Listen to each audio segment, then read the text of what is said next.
Hello, hello, hello. Hope you are well. It is Tuesday and welcome to day 3 of the On Your Way to 30k challenge. If anyone is, I forgot to put it actually up early this morning that I was coming on at 6:15. But if anyone is on, please let me know if you can hear me. Let me know if it's okay, if it's clear. I know yesterday I had issues with the internet on the Wi-Fi. I wasn't able to connect. It kept disconnecting and reconnecting, so just let me know if it's okay. So yes, we're on day 3 of our challenge, of our On Your Way to 30k challenge, and today what we're going to look at, sorry, it's like typical teacher, I've got like books everywhere I'm marking. What we're going to look at today is 5 ways for you to earn tons more and 5 ways for you to save tons more. For those of you who don't know me, my name is Circa Coyle. I'm the founder of Empowering Expat Teachers, and it is my mission to empower you to lead a personally, professionally and financially rewarding life. I am an expat teacher. This is my 6th year. I am currently in Dubai. I was 4 years in Qatar before this, and I am not a financial expert or anything like that, an advisor. I'm just basically sort of sharing with you the tips and tricks that I did in order to help me to save, to become financially empowered. While I was in Qatar, I was lucky enough, in 4 years I managed to save 100,000 euros, and with that I bought my my house, my property in my hometown in Cavan. My property in Cavan, and I also paid to do my masters in London. So it was like 2 things off my bucket list. I always wanted to do masters. I always wanted to go live in London. And currently in Dubai, even though it is a more expensive city and there's a lot more to do, it's such a great place to live. With my plan, with my budget, and with careful planning and consideration, I am making good savings here as well. So this is why we set the challenge. I really think it's very possible for any teacher working here, any expat teacher, to be able to save 30k in 2 years. And if you tune into day 1 of the challenge, we talked about what we could do with the 30k. And one thing I really stressed about, one huge driving force of you saving 30k in 2 years, and 30k at least, 30k euros, 30k dollars, 30k sterling, is to have a goal in mind, to have your goal visualized, have your vision board, have a picture of what you want in your mind. Is it a property? If so, what kind of property? Is it in your home country? Is it here? Is it in a summer home? Is it apartment? Is it a duplex? Whatever it is, definitely have that vision in your mind. And that was one thing I really stressed, was to have something in mind that you're saving for. And if you tuned in yesterday, we looked at, so day 1 was about setting smart financial goals or smart money goals and getting into the money mindset. And day 2 we looked at, I've gone blank. Can I remember what we did in day 2? I can't remember. Let me quickly go back up the videos and just see. Day 2, I remember I talked about, actually, I went into more detail about my goal and what I was doing, my visualization of my place in Spain, and I was looking at places and everything else. Oh gosh, sorry, right now.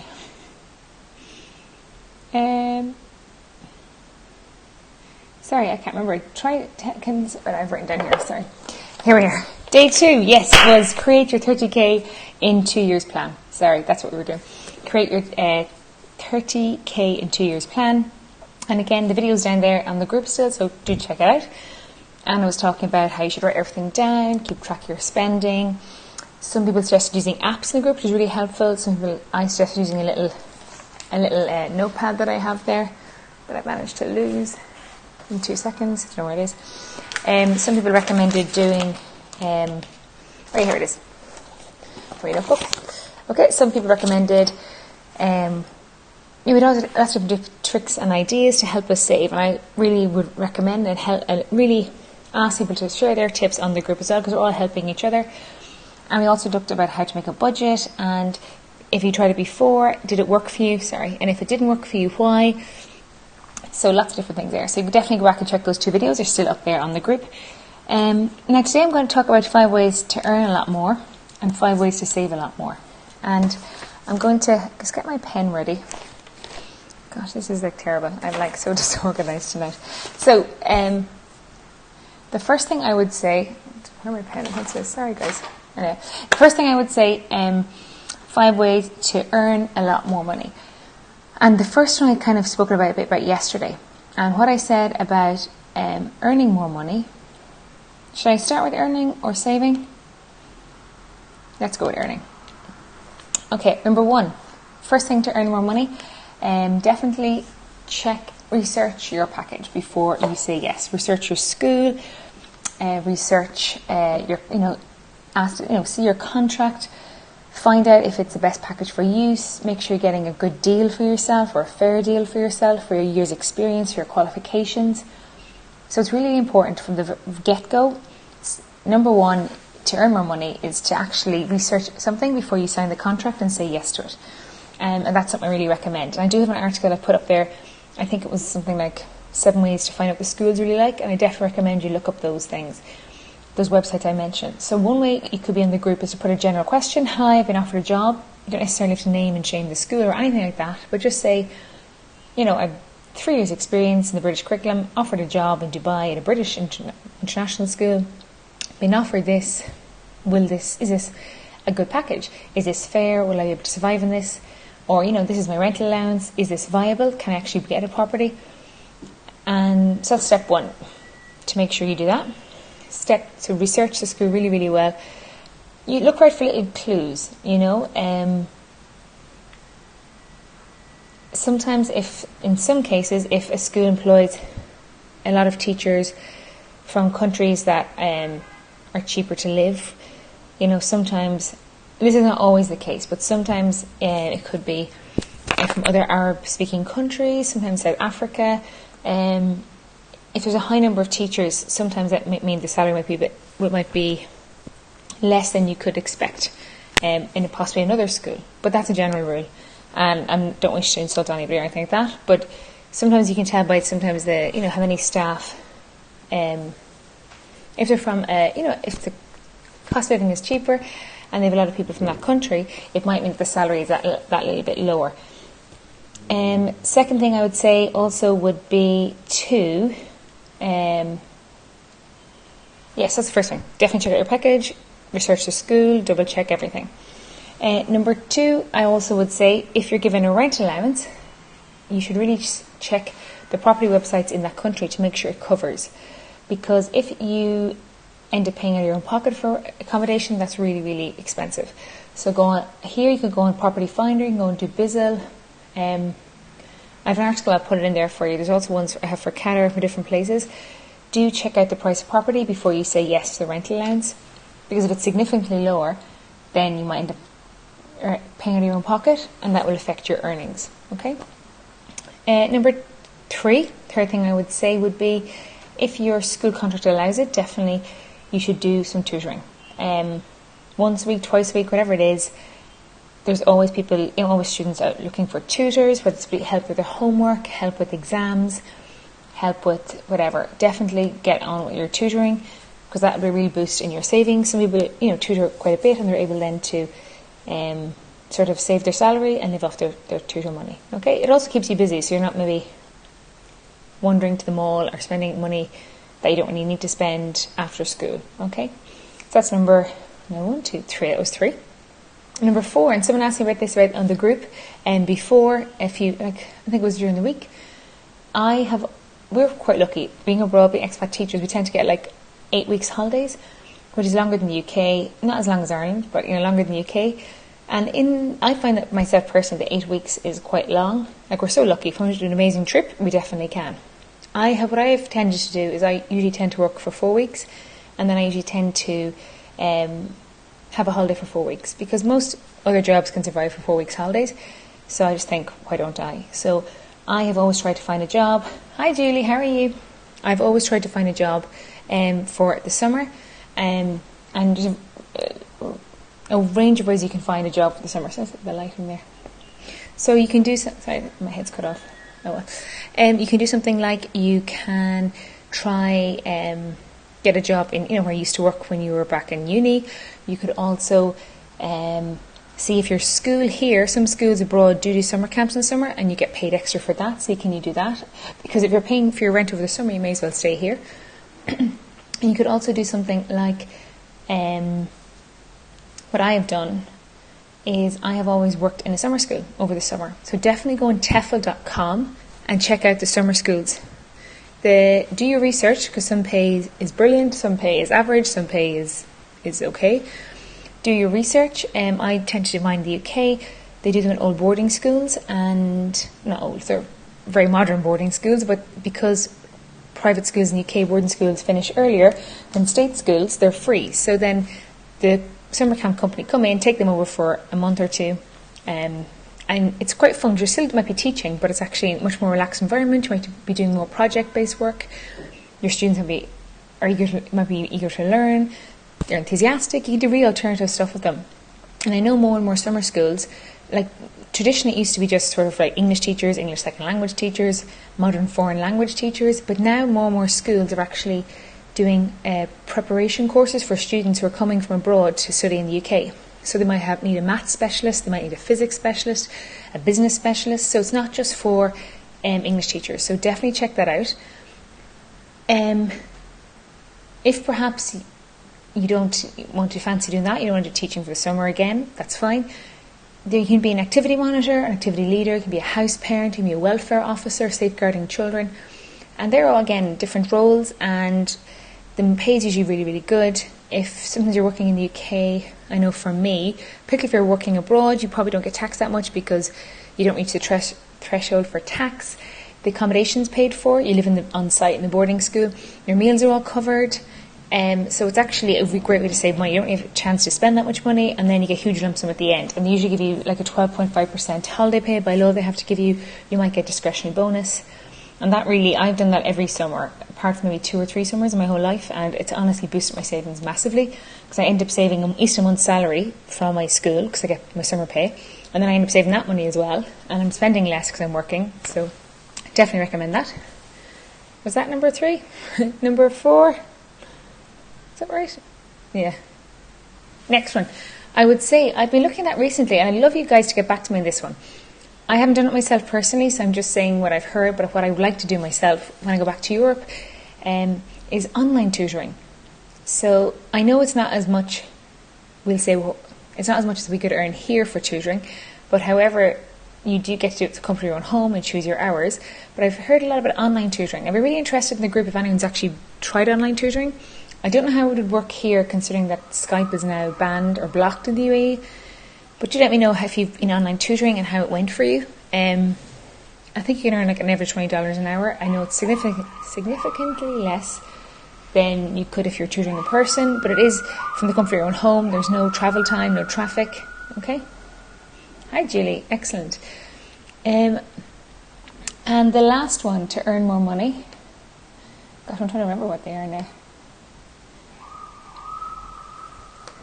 I was given. Let me see. I had some written down here, but my brain is gone.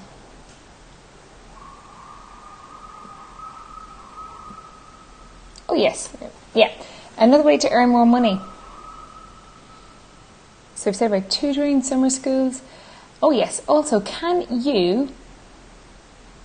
Oh yes. Actually, I have 2 more ways, but yes. Another way to earn more money this year. You could. I spoke about it yesterday, I briefly mentioned it yesterday, where you wait for something like Eid or Dubai Shopping Festival or whatever big festival for shopping or sales is in your country, buy something that you want then, a phone.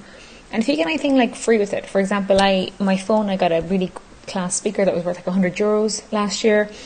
I also have when I bought my Mac, there was an offer on, I was actually a student, and I got a discount, and I also got a free set of Beats headphones. So I didn't need either of those things. So I sold them on and ended up earning more money. So that's something else you could do as well. Look out for things that you can maybe bring back and sell back at home, and that people really want, like headphones or speakers or something like that, electronics possibly.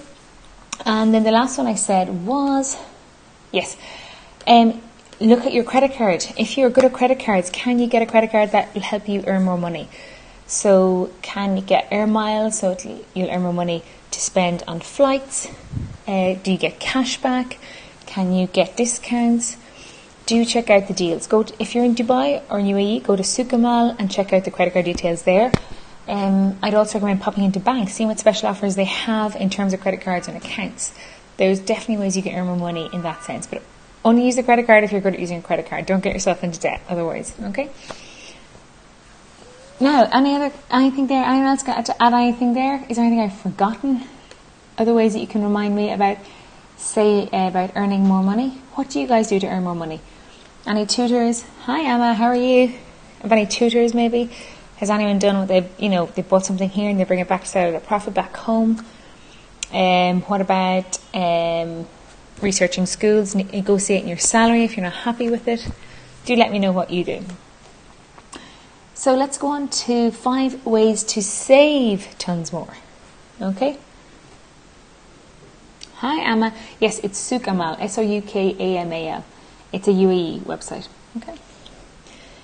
So if you want to save more money, let's see, traveling is coming up. So you definitely can save more money while traveling because our holidays are coming up at the moment. To save more money, I definitely recommend you using Google Flights. And I've got an article that I read that was really, really, really helpful. It's called 7 Google Flight Tricks that are better than any travel agent. And it shows you how to use different features in Google Flights. And it gives you alerts to find the cheapest times, the cheapest days, cheapest routes to fly to different countries. And it'll also give you alerts when prices are about to increase. So that's really, really good. So Google Flights, I'll put a link to the article in the comment section.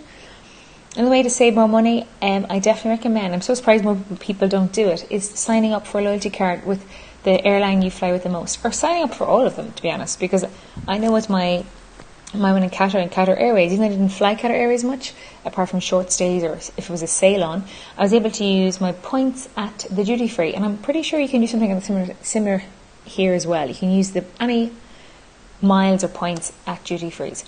But definitely, I've usually go Turkish Airlines, and I've managed to get a flight back to Ireland back to Istanbul, a round trip to Istanbul for free from Dubai.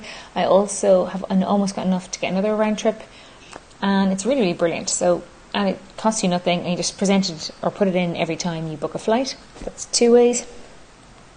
The second way to save more money, I would say number 3 would be to, if you're traveling, see if you're, if you have anything coming up, if you want to get, if you like to treat yourself, if you like to get your nails done, your hair done, if you want to get massages, if you want to have visitors over and you want to go to tourist attractions, go to theme parks, I definitely recommend that you check out Entertainer. Even go halves with a friend if you can. Might be more difficult with the app. I know I used to go halves with my friend in Qatar on the actual physical book. Hi Rifat, how are you? So you can go halves with a friend because you may not use them all realistically, but also check your local Groupon. There's amazing offers on everything. So check Groupon, which is in UAE. In Qatar, you can check Q Grabs. Before you plan anything, always double check. They always have offers on theme parks. They have it on guided tours. They have it on massages, pool days, hotel beach days. Eating out. Definitely, try not to spend full price on anything like that if you can. The second thing I would say. Sorry, no, I'm on the 4th now, I think. Yeah, 2 more. The second thing I would say, which is a big one, would be when you are... Sorry, I'm trying to see here what I've written down. Yeah. Another one I would say for you guys to save more money. So we've already talked about a few different things you can do when you're traveling. Like I said before, make sure you buy things during the sale. Another thing you might do is when you think you need something, walk away and give yourself 24 hours to think about it and see if you actually really need it. Okay? That's 9 times out of 10 you'll find that you actually don't need it. Okay? And the last one. Sorry, I'm just trying to look here.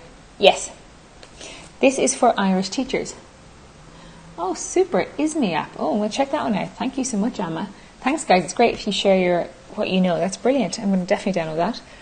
The last one I would say is more for Irish teachers, but it might work for other people from other countries as well. But basically in Ireland we pay an annual government tax on having debit and credit cards. I think it's called stamp duty. So it usually ends up being like 50-60 quid between the two of them a year. I was speaking to my person who works in my bank who was really helpful. And they said to me, Circa, do you know that if you are abroad and you put your address online, if you've got online banking and you put the address of your current, of where you're living as a non-resident, you're exempt from paying that tax. So, and it's easy to change. You change it straight away. When you come back, you can put back your Irish address or whatever it might be.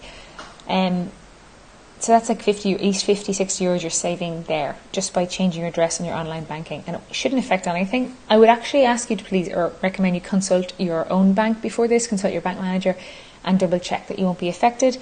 But she said there was no implications for me, like financially or anything, apart from saving money. But they tend not to highlight it. But yes, there's so many of us abroad, so that's something you definitely check out. Okay. Guys, I hope that's helped. If you've anything else, that would be great. Thank you so much for everyone for tuning in. Thank you, Emma, for giving me the advice about the ISME app. But yeah, definitely to save more money. And bonus tip, try and have one spend-free day a week. I actually took, to save money, I don't drive. I'm a ridiculous adult. But I live in quite a good area. There's metros and there's buses and everything and loads of taxis. So to try and save money, because obviously I've got my Spanish dream in my head, I'm saving every penny I can to save up for a deposit for a mortgage. I did take the bus to my art class yesterday. I'm doing a fashion sketching class, which I absolutely love. It's 2 hours of just non-solid drawing, and I really, really enjoy it. Because sometimes you find you're so busy, you don't get a chance, when you're at home, there's always something to do, an email to answer, there's schoolwork to do, there's something to do. You find something to do. You often don't give yourself that time to just tune out and do something creative that you love. And I'm a big believer in indulging that creative side. I think it's so important for your health, for your mental health, for your happiness to really embrace your creativity. So I'm forced to do it for 2 hours. Well, I shouldn't say I'm forced. I absolutely love it, but it makes me focus because the class is absolutely brilliant. But I did get the bus there, and it was a brilliant experience. And I definitely will do it again. And that again was like 3 dirham, where a taxi would cost me about 30.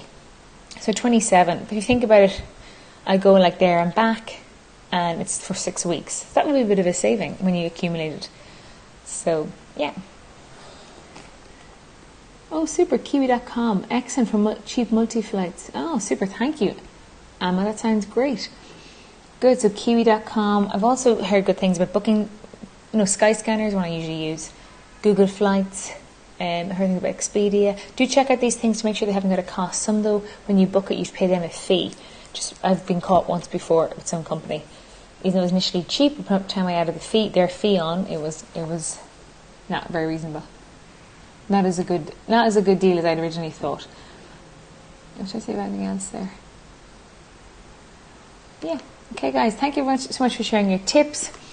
Hope you're well. Have a lovely evening. Let me know. I'd love to hear about you and your saving. Have you made any changes? I'm going to maybe put a quick video on tomorrow, just to ask people how they're getting on. Have you made any of these changes? Has this sort of inspired you to kickstart your savings? Has it been helpful? Do you really want to? I hope you really believe that you can do it too. If I can do it, you can definitely do it. So I would like to hear more about your money stories, about your goals, what you're saving for. So I might do a little video tomorrow, just very quickly, just to ask to see how has this made any difference? Do you feel maybe actually you could be well on your way to 30k with these few simple changes, consistent changes? Okay, guys, have a lovely evening. And it's hump day, so 2 days left of school. Okay, enjoy your evening. Bye.